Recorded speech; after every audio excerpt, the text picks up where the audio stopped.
स्वर्गीय विवेक लिंगराज यांच्या स्मृतिप्रित्यर्थ 25 मे रोजी हुतात्मा स्मृती मंदिर येथे सुरेल गीतांचा कार्यक्रम आयोजित करण्यात आला आहे। सोलापूर जिल्हा परिषदेतील माजी अधिकारी विवेक लिंगराज यांच्या स्मृतिप्रित्यर्थ येत्या 25 मे रोजी हुतात्मा स्मृती मंदिरात सुरेल गीतांचा कार्यक्रम आयोजित करण्यात आला आहे। या कार्यक्रमाचं आयोजन सुनीता राठोड यांनी केलं आहे। हा कार्यक्रम दिनांक 25 मे रोजी सायंकाळी 6 वाजता सुरू होणार असून तो सर्वांसाठी मोफत आहे।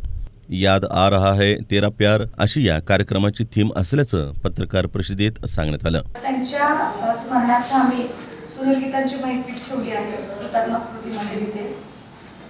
25 मे रविवार आहे, संध्याकाळी 6 ते 10 या वेळेत मनमिळावू स्वभाव होता आणि त्यांची जवळजवळ 30 वर्ष सर्व्हिस या जिल्हा परिषद सोलापूर इथे झालेली आहे। सरांबद्दल जेवढं बोलावं तेवढं कमीच आहे। सर कलाप्रेमी होते आणि एक शिपायापासून ते मोठ्या अधिकाऱ्यापर्यंत सर्वांशी सरांशी चांगले संबंध होते, खूप घनिष्ठ संबंध होते। सगळ्यांच्या अडचणी ते वैयक्तिक मनावर घेऊन सोडवायचे आणि त्यांच्या कामाच्या बाबतीत तर ते पक्वच होते आणि सर ऑलराऊंडर होते प्रत्येक क्षेत्रामध्ये, म्हणजे बालपणापासून त्यांचं निधन होईपर्यंत।